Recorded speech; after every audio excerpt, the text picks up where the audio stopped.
Bueno, como he dicho, me alegro poder dirigirme a todos aquí y poder estar una vez más. Y hoy llegamos a un asunto en nuestro estudio de Lucas que se ve repetido por mucho de la Biblia entera, de hecho, porque hoy estaremos mirando a la oración. Y parece que hablamos a menudo, de hecho, sobre la oración, pero a lo mejor sigue siendo un misterio para nosotros. ¿Cuál es el propósito de verdad de la oración? Si decimos que Dios sabe todas las cosas y es todopoderoso, entonces, ¿por qué nos da el mandamiento de orar? Y aquí en España, como se ven en las películas que doblan por causa de la Iglesia Católica Romana, hay todavía más confusión por su único entendimiento de la oración, prácticamente de la idea de rezar y repetir algo que han memorizado así de memoria. Entonces, este misterio de la oración, sobre todo en la vida de Cristo y cómo lo hace, se encuentra también en la misma mente de los discípulos. Acompañadme, por favor, y seguimos leyendo en Lucas, el Evangelio de Lucas, y hoy llegamos al capítulo 11. Lucas, capítulo 11, y vamos a empezar desde el primer versículo. Lucas 11, versículo 1. Y dice la palabra: Y aconteció que estando Jesús orando en cierto lugar, cuando terminó, le dijo uno de sus discípulos: Señor, enséñanos a orar, así como Juan enseñó también sus discípulos. Y les dijo: Cuando oréis, decid: Padre, santificado sea tu nombre, venga tu reino. Danos hoy el pan nuestro de cada día, y perdónanos nuestros pecados, porque también nosotros perdonamos a todos los que nos deben, y no nos metas en la tentación. Vamos a parar aquí un momento.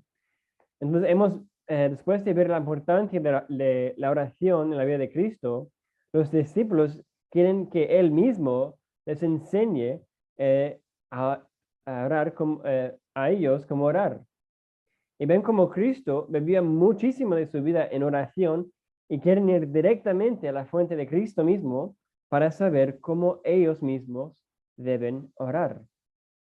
Y Cristo les abre el centro de su ministerio y su vida, les enseña cómo han de orar.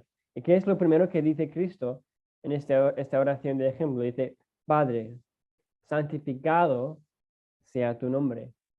Y esa frase que escuchamos tanto, que a lo mejor en ella ni pensamos mucho en ella y ni mucho menos la entendemos, pero en esta pequeña frase encontramos la respuesta al misterio del propósito de la oración. Tenemos aquí el fundamento de todo lo demás que luego dice Cristo. Porque antes de cualquier otra petición hay un simple deseo: que el nombre de Dios, el Padre, sea santificado. Los nombres a lo largo de la Biblia significan muchísimo, porque el nombre representaba el ser de esa persona, reflejaba su dignidad, su honor, quién era esa persona de verdad. Entonces, cuando pedimos que el nombre del Padre sea santificado, estamos pidiendo que su nombre esté separado, apartado y de todo exaltado como el distinto y único nombre inigualable a todos los otros. Pedir que el nombre de Dios sea santificado quiere decir nada más que Dios mismo sea glorificado. Eso es el fin de todo que Jesús nos enseña a orar después. Por nosotros mismos somos egoístas. Queremos vivir para ver nuestros nombres exaltados. Hasta en el ministerio podemos anhelar ser vistos tanto y aprendemos a esconderlo a lo mejor en palabras religiosas. Pero nuestra primera oración debe ser que solo el nombre de Dios sea santificado. No el mío, no el tuyo, sino solo el nombre de Dios. Y esto nos lleva al corazón de la oración. Porque, ¿por qué oramos realmente? Oramos para reorientar nuestras prioridades con las prioridades de Cristo, con las prioridades de Dios, para que todas las peticiones que se piden con el fin en mente de glorificar a nuestro Padre. Eso es el primer punto en este texto, en esta mañana. Oramos, repito, para reorientar nuestras prioridades con las prioridades de Dios, para que todas las peticiones que se piden con el fin en mente de glorificar a nuestro Padre. Entonces, cuando oramos, Os pregunto, ¿reflexionamos sobre nuestros motivos antes de empezar a pedir lo que queremos de Dios? ¿Oramos para que nuestros propósitos se cumplen o para que los propósitos de Dios se cumplen? Porque el primer medio para que el Dios es glorificado es lo que leemos después en el versículo 2. Venga tu reino. Lo que viene después. Dios es soberano sobre todo. Eso quiere decir que es el rey sobre todo y nada que hacemos o no hacemos puede cambiar eso. Entonces, cuando oramos que venga su reino, no estamos pidiendo que Él sea algo que ya no lo es, o sea, el rey, sino que ese reino sea reconocido y manifestado más y más en este mundo.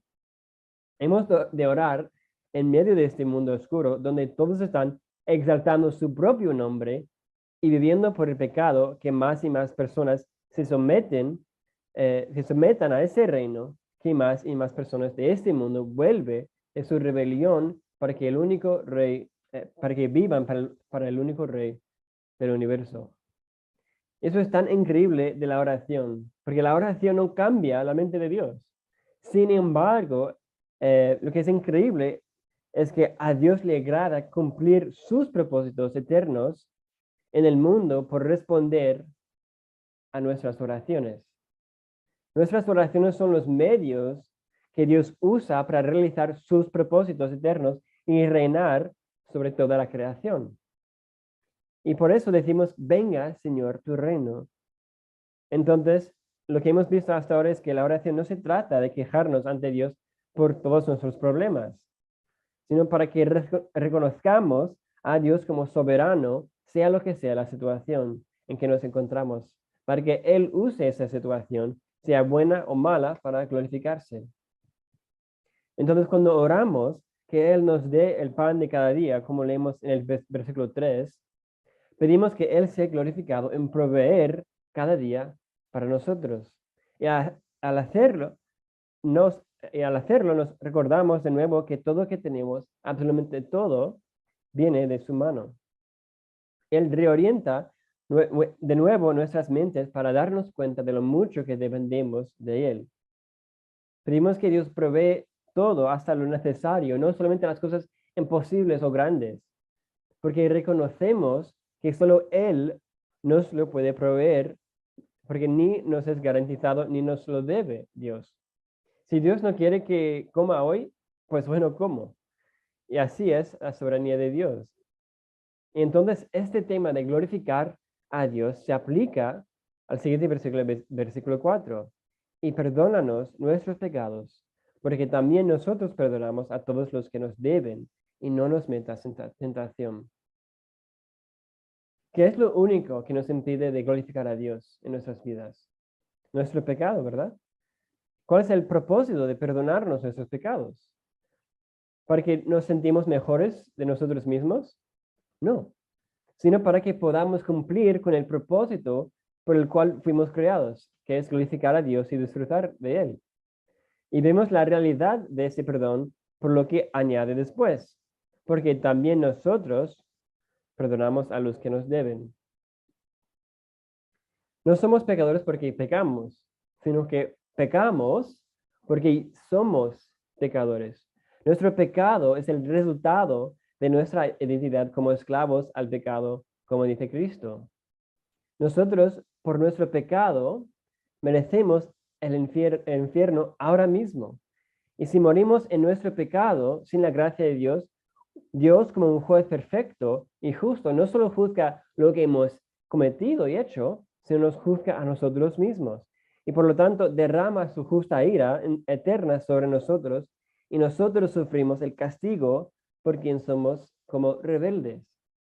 Y si ahora tú me dices que Cristo se llevó esa ira en su propia muerte, sufriendo lo que tú deberías haber sufrido por una eternidad, y a la vez me dices, y a la vez estás incapaz o no dispuesto de perdonar a otros, sabré que me estás mintiendo 100%. Porque no es posible entender el sacrificio hecho por ti en Cristo y la gran cantidad de deuda que has sido perdonado y no estar dispuesto a perdonar a otros. ¿No es eso el punto del parábola luego de Cristo cuando dice que un siervo fue perdonado 10,000 denarios, que es 10,000 días de trabajo de deuda porque le tuvo compasión, le perdonó? Pero luego cuando alguien que al siervo le debía solo 100 denarios, le intenta matar. Y me encanta un comentario que leemos en la Biblia de Estudio de la Reforma, en ese versículo en Lucas, que dice, negarse a perdonar a otros revela un corazón que subestima tremendamente la gravedad de su propio pecado y la necesidad del perdón de Dios. Y en nuestro texto buscamos glorificar a Dios por pidiendo perdón por lo que ya hemos hecho y por pedirle que nos protege del pecado venidero en el futuro, cuando dice, y no nos metas, versículo 4, no nos metas en tentación. Si de verdad buscamos glorificar a Dios, estamos en una guerra contra nuestro pecado. Nuestra carne por la cual estamos tentados por el enemigo y este mundo. Estamos en guerra contra estas fuerzas. Y antes de conocer a Cristo, estuvimos en una guerra contra Dios, contra nuestro antiguo jefe Satanás. Y fuimos amigos de este mundo, pero ahora, por la gracia de Dios, hemos cambiado de equipo. Hemos cambiado de lado de esta guerra. Y ahora estamos en guerra contra nuestra carne y nuestro ex capitán y su mundo. Me encanta como lo dice John Piper. Y dice, la razón número 1, porque la oración funciona mal en las manos de un creyente, es que éste trata de convertir un walkie-talkie de guerra en un intercomunicador casero. No podrás saber para qué es la oración hasta que creas que la vida es una guerra. La oración es cumplir la misión en tiempos de guerra. Es como si el comandante de campo, Jesús, llamara a las tropas, les diera una misión crucial, vayan y den fruto, y entregará a cada uno un transmisor personal codificado a la frecuencia de la oficina principal del general y les dijera, compañeros, el general tiene una misión para ustedes y su objetivo es ver que se cumpla. Y con ese fin me ha autorizado a darles a cada uno acceso personal a él a través de estos transmisores. Si permanecen fieles a su misión, dice Piper, si permanecen fieles a su misión y buscan su victoria primero, él estará siempre tan cerca como su transmisor, para darles consejos tácticos, para enviarles cobertura aérea cuando ustedes o sus compañeros lo necesiten. Pero ¿qué han hecho amigos de Cristo? Dice Piper. Han dejado de creer que estamos en guerra. No hay urgencia, no hay observación, no hay vigilancia, no hay planeamiento, estrategio, solo un sentido tiempo de paz y prosperidad. ¿Y qué hicieron con este walkie-talkie, este transmisor? Trataron de instalarlo como un intercomunicador en sus cómodas casas, cabinas, botes y autos, no para llamar al poder del fuego por un conflicto con un enemigo mortal, sino para pedir a la empleada que traiga otra almohada a la guarida. Entonces, la oración, como decía Piper, es una herramienta poderosa y si entendemos su propósito de reorientarnos al ver el mundo para la gloria de Dios y ser los instrumentos para ver su gloria extendida por luchar para ver su reino venir y conquistar cualquier obstáculo de maldad, empezando con nosotros mismos y nuestro pecado. Así que después de dar a sus discípulos este ejemplo de oración para enseñarles cómo han de orar en este primer punto de ver Dios glorificado a través de todo que hagamos, seguimos leyendo. Cristo sigue explicando en su estilo muy particular sobre por uso de una historia. Seguimos leyendo el versículo 5. También les dijo, supongamos que uno de vosotros tiene un amigo y va a él a medianoche y le dice, amigo, préstame 3 panes, porque un amigo mío ha llegado del viaje a mi casa y no tengo nada que ofrecerle. Y aquel respondiendo desde adentro le dice, no me molestes, la puerta ya está cerrada. Mis hijos y yo estamos acostados. No puedo levantarme para darte nada. Os digo que aunque no se levante a darle algo por ser su amigo, no obstante, por su oportunidad, se levantará y le dará cuanto necesite. Yo os digo, pedid y se os dará. Buscad y hallaréis. Llamad y se os abrirá. Porque todo el que pide, recibe. Y el que busca, halla. Y el que llama, se le abrirá. Entonces seguimos viendo por esta historia y la explicación de nuestra devoción a la oración siempre dice muchísimo más de nosotros, o sea, nuestra oración siempre dice muchísimo más de nosotros más que dice sobre el Dios a quien oramos. Porque lo que vemos en este segundo punto de nuestro texto hoy es que nuestra vida de oración responde a la gran pregunta de quién dependes de verdad en tu vida. En la historia de que Cristo da, ¿qué dice Cristo sería la razón por la cual su amigo se levantará a darle lo que necesite? Versículo 8. Os digo que aunque no se levante a darle algo por ser su amigo, no obstante por su importunidad, se levantará y le dará cuanto necesite. ¿Qué era lo que mostró lo importante que era para ese hombre que su amigo le ayudara? Su oportunidad, ¿no? El hecho de que no se rindió porque entendió lo urgente que era esa situación. ¿Qué es lo que dice de nosotros si pedimos una vez por algo y nunca más y después olvidamos y nunca volvemos a pedir? Significaría que aunque pedimos por ello, no lo vemos como algo muy importante, la verdad. Como dijo otro predicador, Leonard Ravenhill, decía, ningún hombre es más grande que su vida de oración. ¿Qué dice la evidencia de tu vida de oración? ¿Sientes lejos de Dios? ¿Cuánto tiempo dedicas de verdad a buscarle? ¿Te rinderás al aburrirte o te ves absolutamente desesperado sin Él? Y luchas a lo mejor como Jacobo, no rindiéndote hasta que Él te bendiga con su presencia y preeminencia en tu mente y corazón, sobre todo. Porque si de verdad nos vemos a nosotros mismos 100% dependientes de Dios en nuestras vidas, sería lo primero que hacemos. Como Cristo dice en versículo 9, y yo os digo, pedid y se os dará, buscad y hallaréis, llamad y se os abrirá, porque todo el que pide recibe, y el que busca halla, y al que llama se le abrirá. ¿En quién estás confiando para tu vida? ¿En quién confías tu cuerpo, tu alma y tu corazón? ¿En quién estás confiando ahora para las vidas de tu familia? ¿Crees que Dios sea capaz de cuidarte a ti y tu familia? ¿Se ve de verdad todo eso en tu vida de oración? Puedes decir con los labios que dependes de Dios, pero todo y todo, por todo, pero si no estás dedicado a la oración continua, tus palabras serán vacías. Porque a lo mejor, como dijo Cristo de los fariseos, honras a Dios con tu boca, pero tu corazón está lejos de Él. Siempre recuerdo una frase de Lutero en este tema que decía, tengo tantas cosas que hacer hoy que debo orar 3 horas más. Cuando nosotros nos vemos corto de tiempo, ¿qué suele ser lo primero que cortamos en nuestra vida? Nuestra vida de oración, ¿no? Lo primero que sufre. Pero qué diferente la perspectiva de Lutero en esta frase. Cuanto más cosas tengo que hacer, más oración necesito porque más necesito de Dios para hacerlo. Y para hacerlo todo para su gloria y no la mía. Necesito más de reflejar en cómo hacerlo todo con su gloria en mente y no la mía. Entonces vemos en nuestra vida de oración un reflejo de nuestra propia relación con Dios. Y eso es exactamente el punto del segundo ejemplo que Cristo usa. Seguimos leyendo en versículo 11 de Lucas 11.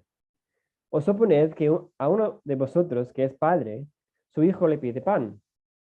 ¿Acaso le dará una piedra?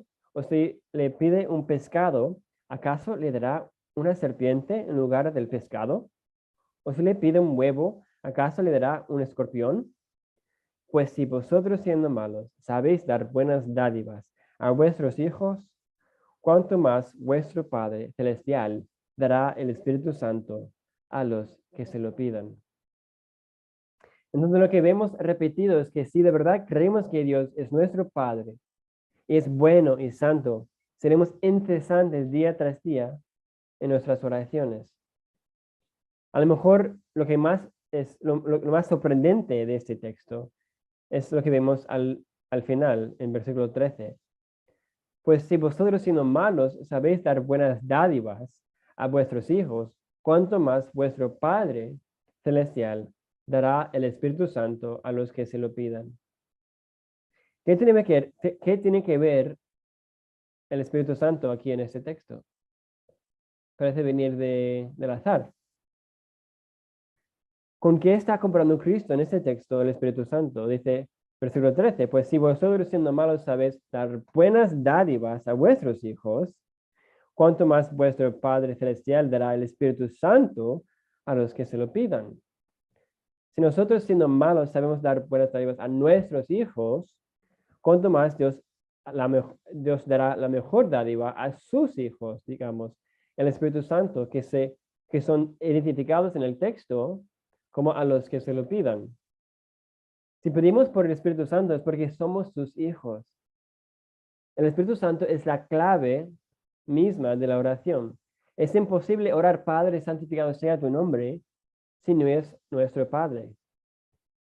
Sin el Espíritu Santo, sin el Espíritu de Dios mismo, es imposible que con sinceridad pidamos que Dios sea glorificado, porque sin Él solo nos importamos a nosotros mismos.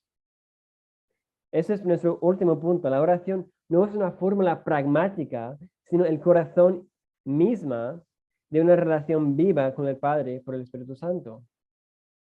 Es por haber sido hechos hijos de Dios, que han sido dado el mismo Espíritu de Dios, que somos capaces de orar en el poder de Dios para que la gloria de Dios reine en nuestros corazones y en este mundo caído. Spurgeon lo dijo de la siguiente manera: la oración es sí una arte en que solamente el Espíritu Santo nos puede enseñar. Él es el dador de toda oración. Ora para orar, ora hasta que puedas orar.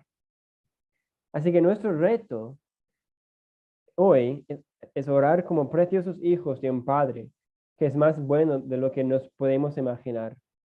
Y que Dios reoriente toda nuestra vida para su gloria. Porque como empezamos en esta oración de Cristo, Padre, santificado sea tu nombre. Todo tiene que ver con nuestra relación con Él. Para que Él reoriente nuestras vidas y nuestras oraciones para que veamos todo por su gloria. Y que a través de nuestras oraciones su reino de verdad venga en nuestras vidas. Y tercero, y vemos nuestra dependencia, nuestra vida, de quién de verdad dependemos a través de la manera en que estamos dependientes de la oración, dependientes de Dios día tras día. Y al final vemos que la oración es nada más que un reflejo de nuestra vida, de una relación viva con el Padre, que hemos sido dado el privilegio por Cristo mismo, por su sacrificio. Oramos. Señor, gracias que tú eres quien tú eres, que eres nuestro Padre. Y Señor, pedimos que nos ayudes de rentar todas nuestras vidas, nuestras mentes para tu gloria. Señor, tú nos pides que pidamos de ti día tras día. Señor, yo soy el primero para decir que mi vida no refleja lo que quiero que refleje a veces. Que a veces cuando tengo ansiedad o lo que sea, Señor, lo primero que hago no es a veces orar. Señor, ayúdame a ver de verdad el propósito de la oración, Señor, de ver mi vida dependiente de ti, Señor, y que podemos ser una iglesia que esté dedicada a la oración, para no hacer nada en nuestro poder por nuestra gloria, sino en tu poder para tu gloria. Señor, no tenemos, dice Santiago, porque no pedimos, porque no creemos de verdad que tú eres capaz o bueno para dárnoslo. Entonces, Señor, ayúdanos de estar convencido de que tú eres quien tú has dicho que eres, que tú eres nuestro Padre y eres más generoso que nos podemos imaginar.